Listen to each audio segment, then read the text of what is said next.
And if I'll start with Kohli, the batter itself, I mean, 30 hundreds and 31 fifties, that already tells you a story of how he loved the big scores. Seven of those hundreds in Australia. And we know that he made it a point to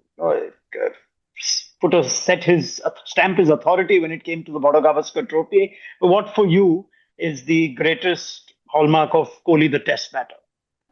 I think it's just his passion and the way he wanted to go there and then win test matches for India.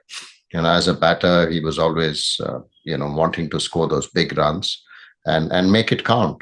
It's not just the Australia series. I think when you look back, I think what probably determines or what typifies Kohli, in terms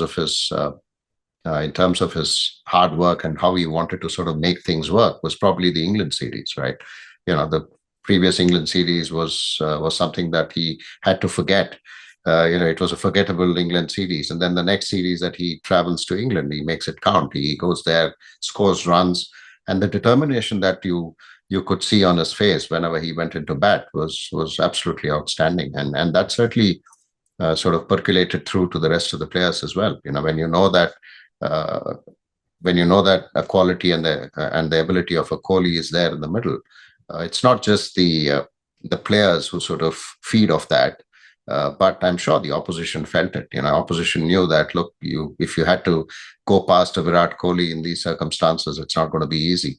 And even everyone knew that if he goes past that first 20, 30 runs, it's going to be a big one. And that's how he was. And it's wonderful to sort of, reminisce all those memories. And I think that sort of leaves a legacy that I'm sure is not easy to fill.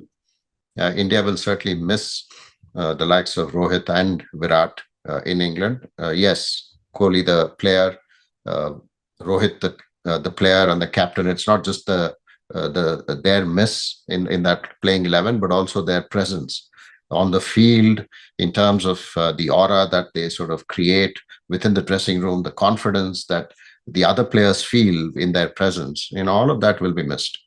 Would you say that he is among Indian players, perhaps the toughest mentally to have played the game, to overcome whatever limitations in a fairly high profile and high scrutinized world? What can you tell us about where you rate his temperament?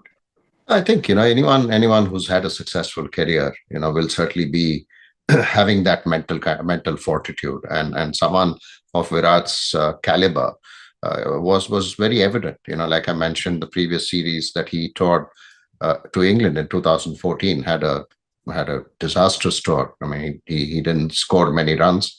He was pretty much out to similar deliveries. And then come the next season, and in Australia he scored all those runs. Then the next series in England, he sort of makes up for all the lost time. And that's the